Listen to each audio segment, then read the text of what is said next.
ఎంతో ఫేమస్ అయిన ఈ వరాహి అమ్మవారి గుడి ఇప్పుడు మన కాకినాడలో కట్టారు ఫ్రెండ్స్. ఎలా వెళ్ళాలి? ఎగ్జాక్ట్ లొకేషన్ ఎక్కడ? టైమింగ్స్ ఏంటి? అన్నది మీకు ఈ వీడియోలో ఫుల్‌గా ఎక్స్‌ప్లెయిన్ చేస్తాను. Welcome back to my channel journey with Bhargav. Varahi అమ్మవారి గుడికెళ్ళే రూట్ చాలామందికి కన్‌ఫ్యూజన్‌గా ఉందంట. సో, క్లియర్‌గా ఎక్స్‌ప్లెయిన్ చేయమంటున్నారు. సో, మీకు ఆ గుడికి ఎలా ఎళ్ళాలో మొత్తం దారంతా మీకు చూపిస్తాను క్లియర్‌గా. టెంపుల్‌కి చేరుకున్నాక మనకి ఆ గుడికున్న విశిష్టత ఏంటన్నది అక్కడ తెలుసుకుందాం. ఈ టెంపుల్‌కి వెళ్ళాలంటే మనం ఫస్ట్ కాకినాడ చేరుకోవాలి. కాకినాడ రావడానికి డిఫరెంట్ ట్రైన్ ఫెసిలిటీస్ ఉన్నాయి. డిఫరెంట్ బస్ ఫెసిలిటీస్ ఉన్నాయి. కాకినాడకి ఏంటంటే special advantage road connectivity super ఉంటుంది. మనం ప్రెజెంట్ అయితే కాకినాడ జగన్నాథపురం బ్రిడ్జ్ డౌన్‌లో ఉన్న కొవ్వూరు రూట్‌కెళ్ళి జంక్షన్‌లో ఉన్నాము. ఇక్కడ నుంచి జస్ట్ 3 కిలోమీటర్స్ టెంపుల్. ఇప్పుడు మనకి కనిపిస్తుంది కదా ఎదుర్కొంటున్న రూట్. ఆ స్ట్రీట్‌లోకి మనం వెళ్ళాలి. సో, ఆటోస్ వెళ్తున్నాయి, బైక్స్ వెళ్తున్నాయి. నెక్స్ట్ కార్స్ కూడా వెళ్ళొచ్చు. కాకపోతే మధ్యలో కొంచెం నేరోగా ఉంటుందంట రూటు. సో, ఇక్కడ కనిపిస్తుంది కదా మీకు HP petrol bunk. So, HP petrol bunk మనకు ల్యాండ్‌మార్క్. ఈ హెచ్‌పీ పెట్రోల్ బంక్ ఆపోజిట్‌లో ఉన్న స్ట్రీట్‌లోకి వెళ్ళాలి మనం. సో, అటువైపుకి వెళ్దాం. అక్కడి నుంచి మీకు క్లియర్ రూట్ ఎక్స్‌ప్లెయిన్ చేస్తాను. ఫ్రెండ్స్ ఇందాక చెప్పాను కదా జగన్నాథపురం బ్రిడ్జ్ డౌన్‌లో ఉన్నామని. ఇదే జగన్నాథపురం బ్రిడ్జ్. సో, ఇందాక మీకు చెప్పాను కదా ఈ రూట్‌లో ఎలా తిరగాలని. ఎదురుగుండా కనిపిస్తుంది కదా HP petrol bunk. So, opposite స్ట్రీట్‌లో ఉన్నప్పుడు మనము. సో, ఈ స్ట్రీట్‌లో ఇలా ముందుకు మనం 3 కిలోమీటర్స్ వెళ్తే మనం టెంపుల్‌కి చేరుకుంటాము. సో, మనకి ఇక్కడ ఇంకో ల్యాండ్‌మార్క్ ఏంటంటే ఇక్కడ విజయ్ గాయత్రి కాలేజ్ ఉంది.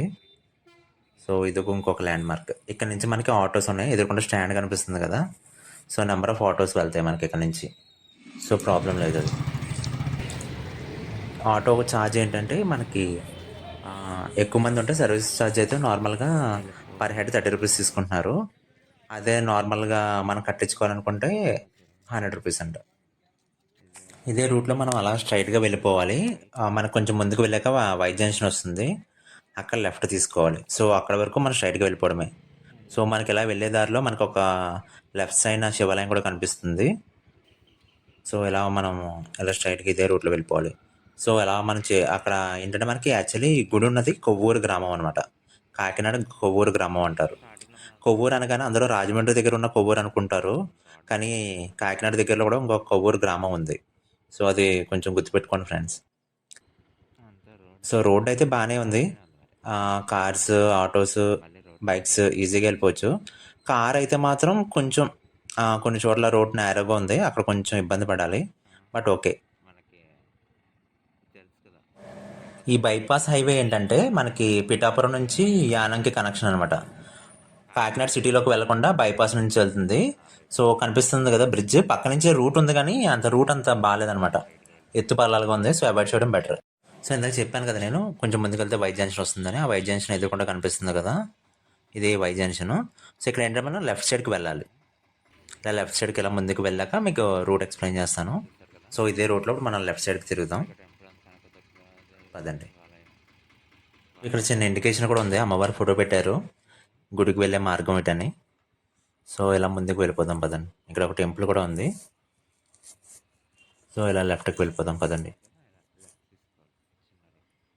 సో, అలా కొంచెం ముందుకొచ్చాక చూడండి జంక్షన్ కనిపిస్తుంది కదా! 4 రూట్ జంక్షను. ఇక్కడ మనం రైట్ సైడ్‌కి తిరగాలనమాట. సైకిల్ వెళ్తుంది కదా! చూసారు కదా! అలా రైట్ సైడ్‌కి తిరగాలి. కొంచెం ఇక్కడే ప్రాబ్లమ్ అవుద్ది. కార్స్ మీద వచ్చే వాళ్ళకి ఇక్కడ ఏంటంటే రోడ్డు చాలా నేరోగా ఉంది. సో, కొంచెం చూసుకొని క్రాసింగ్ జాగ్రత్తగా చేసుకొని రండి. అక్కడ మీకు బ్యానర్ కూడా కనిపిస్తుంది. ఇంతకుముందు ఏంటంటే బ్యానర్లు కూడా ఎక్కడ ఉండేవి కాదు. సో, చాలా కన్‌ఫ్యూజన్‌గా ఉండేదంట. సో, ఇప్పుడు పర్లేదు. ఎక్కడికక్కడ కొంచెం బ్యానర్స్ ఉన్నాయి కాబట్టి కొంచెం ఈజీగానే రావచ్చు. సో, చూస్తున్నారు కదా! రోడ్ అయితే కొంచెం నేరోగా ఉంది. చూసుకొని రండి జాగ్రత్తగా. అలా కొంచెం ముందుకు వెళ్ళాక మనకి చూడండి వై జంక్షన్ కనిపిస్తుంది ఇలాగా. ఇక్కడ మధ్యలో ఏంటంటే వెంకటేశ్వర స్వామి గుడి ఉంది. లెఫ్ట్‌కి వెళ్తే మనము వరాహి అమ్మవారి గుడికి వెళ్తాము. రైట్ సైడ్‌కి వేరే టెంపుల్‌కి దారి ఉంది. సో, బ్యానర్‌లు చూసుకొని కరెక్ట్‌గా రండి. ఇక్కడ లెఫ్ట్‌కి తిరగాలి మనము. మన గుడికి చాలా దగ్గరకొచ్చాం. ఇక్కడ నుంచి జస్ట్ ఇంకొంచెం ముందుకు వెళ్తే మనకు టెంపుల్ వచ్చేస్తుందనమాట.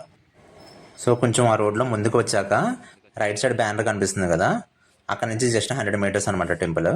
సో, ఇక్కడ ఈ సెంటర్ దగ్గర రైట్‌కి తిరగాలి. ఆటోల మీద వచ్చిన వాళ్ళని ఇక్కడ డ్రాప్ చేసేస్తున్నారు. ఏంటంటే ఇక్కడ జస్ట్ చాలా దగ్గర కాబట్టి సో, ప్రాబ్లమ్ లేదు. సో, ఇక్కడ ఈ బ్యానర్‌లో చాలా ఇన్ఫర్మేషన్ రాశారు. మనకి ఈ విగ్రహం మనకి మార్చ్ 30థ్ 2024లో ప్రతిష్ఠించారంట. అంటే ఆల్మోస్ట్ ఈ మంత్ ఎండింగ్‌కి 1 ఇయర్ అవుతుంది.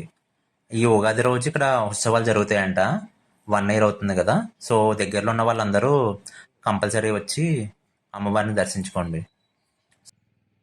ఈ బ్యానర్ పక్క నుంచి ఇలా ముందుకు వెళ్ళాలి. సో ఇదే రూటు. కొంచెం 100 మీటర్స్ ముందుకు వెళ్తే మనకు టెంపుల్ కనిపిస్తుంది. పదండి వెళ్దాం. ఇదిగోండి టెంపుల్, చాలా చిన్న టెంపుల్ అనమాట. మనకి టెంపుల్ బయటే అమ్మవారి ఫోటోలు, గుడికి సంబంధించిన సామాన్లన్నీ అమ్ముతున్నారు. సో ఎవరికైనా ఇంట్రెస్ట్ ఉంటే కనుక అమ్మవారి ఫోటోలు ఇంటికి తీసుకెళ్ళొచ్చు కొనుక్కొని. చిన్న ఫోటో అయితే 30 రూపీస్, కొంచెం పెద్ద ఫోటో అయితే 50 to 100 రూపీస్. ఆ రేంజ్లో ఉన్నాయి రేట్స్. ఇక్కడ మనకి టెంపుల్ టైమింగ్స్ వచ్చి ఏంటంటే మార్నింగ్ 6 to 11 అన్నారు, కానీ రష్ ఉంటే మాత్రం 12 వరకు వెయిట్ చేస్తున్నారంట. మళ్ళీ ఈవినింగ్ 5 నుంచి నైట్ 9 వరకు. మనకి ఏంటంటే ప్రతి బుధవారం ఈ టెంపుల్కి సెలవు అనమాట. సో బుధవారం అయితే వీలైనంత వరకు అవాయిడ్ చేయండి. ఒకవేళ బుధవారం కనుక మనకి పంచమి కానీ, అమావాస్య కానీ, పౌర్ణమి కానీ, ఏకాదశి కానీ, లేదంటే ఏదైనా పండగలు వచ్చినా సరే ఆ రోజు ఓపెన్ చేస్తారంట. అది. సో పండగలు ఏమీ లేని రోజున మాత్రం బుధవారం అవాయిడ్ చేయండి. మిగిలిన అన్ని రోజులు మనకు ఓపెన్లో ఉంటుంది టెంపుల్. టెంపుల్ సైడ్ వ్యూ చూస్తున్నారు కదా, చాలా చిన్న టెంపుల్ యాక్చువల్లీ. ఇక్కడ యాక్చువల్లీ ఈ గుడి కట్టించిన వాళ్ళ ఇల్లు పక్కనేనంట.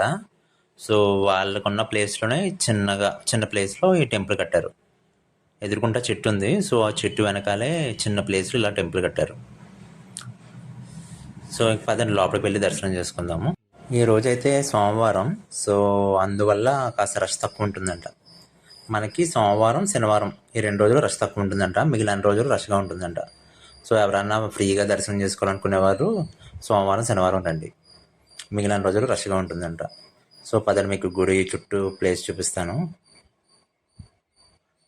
గుడి పక్కన చూస్తున్నారు కదా ఎంత చిన్న ప్లేస్ ఉందో. అబ్జర్వ్ చేశారా? గుడికి ముందు ఒక చెట్టు ఉంది, బ్యాక్ సైడ్ ఒక చెట్టు ఉంది. 2 చెట్ల మధ్యలో అమ్మవారిని ప్రతిష్ఠించారు.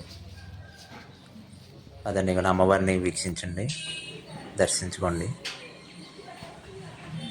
ఇప్పుడు ఈ వారాహీదేవి కోసం తెలుసుకుందాము. వారాహీదేవి అంటే అమ్మవారి శక్తి రూపాల్లో ఒకరంట.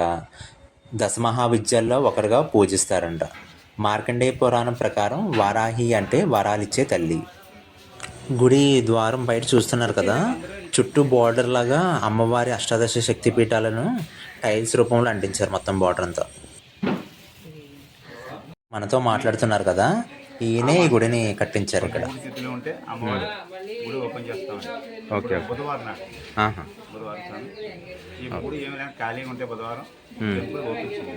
ఓకే ఓకే, థ్యాంక్ యూ అండి. యాక్చువల్గా వారాహి అమ్మవారు కాశీలో బాగా ఫేమస్. మన పవన్ కళ్యాణ్ గారు ఎలక్షన్స్కి ముందు, ఎలక్షన్స్ తర్వాత అమ్మవారు దీక్ష తీసుకున్నారు. అందువల్ల వారాహి అమ్మవారు మొత్తం మన ఆంధ్రప్రదేశ్ అంతా ఫేమస్ అయ్యారు. కాశీలో వారాహి అమ్మవారి ఫొటోస్ కూడా కలెక్ట్ చేశాను, చూడండి. ఈ అమ్మవారిని కొలిస్తే మెయిన్గా హెల్త్ రిలేటెడ్ ఇష్యూస్ సాల్వ్ అవుతాయంట. అలాగే ఇల్లు స్థలాలు, ల్యాండ్ రిలేటెడ్ ఇష్యూస్ ఏమన్నా సరే అన్నీ పరిష్కారం అవుతాయంట. ఇందాక మనతో మాట్లాడారు కదా, ఆ పంతుల గారి హౌస్ ఇదే. ఆ హౌస్లోనే కొంచెం ప్లేస్ ఉంటే ఆ ప్లేస్లోనే అమ్మవారి గుడి కట్టారంట. నేను సొంత చూసి అందులో కారు రావడం కష్టమేమో అనుకున్నాను, కానీ ఫైనల్గా కార్ అయితే వచ్చింది. సో కొంతమంది దూర ప్రాంతాల నుంచి వస్తున్నారు కదా, సో వాళ్ళు ఇబ్బంది పడకుండా ఉండాలని చెప్పి లేడీస్ టాయిలెట్స్ కూడా కట్టించారంట ఈ మధ్యనే. సో మనకి ఏంటంటే ఈ ఉగాది రోజు March 30న సంవత్సరం అవుతుంది గుడి కట్టి. సో మహోత్సవాలు జరుగుతాయంట. సో ఎవరైనా దగ్గరగా ఉన్న వాళ్ళందరూ వచ్చి అమ్మవారిని దర్శించుకోండి. మీకు ఏమైనా డౌట్స్ ఉంటే కనుక ఫ్రెండ్స్ కామెంట్ సెక్షన్లో మెన్షన్ చేయండి, నేను మీకు అక్కడ క్లారిఫికేషన్ ఇస్తాను. సో ఈ వీడియో మీకు నచ్చినట్టయితే కనుక అక్కడ లైక్ బటన్ కనబడుతుంది కదా, లైక్ చేసి కింద కామెంట్ సెక్షన్ ఉంది కదా, మీకు నచ్చింది ఏదో కామెంట్ మెన్షన్ చేయండి. గుడ్ అయితే గుడ్ అని, లేదంటే జై వారాహి మాత అని, లేదంటే గుడ్ ఇన్ఫర్మేషన్ అయితే గుడ్ ఇన్ఫర్మేషన్ అని ఏదో మెన్షన్ చేయండి. సో అందరికీ ఈ వీడియో ఎక్కువ మందికి ప్రమోట్ అవుతుంది. సో సబ్స్క్రైబ్ చేసి తర్వాత పక్కన ఉన్న బెల్ ఐకాన్ ఆన్ చేయండి. సో నేను పెట్టిన ప్రతి వీడియో మీకు వెంటనే నోటిఫికేషన్ వస్తుంది.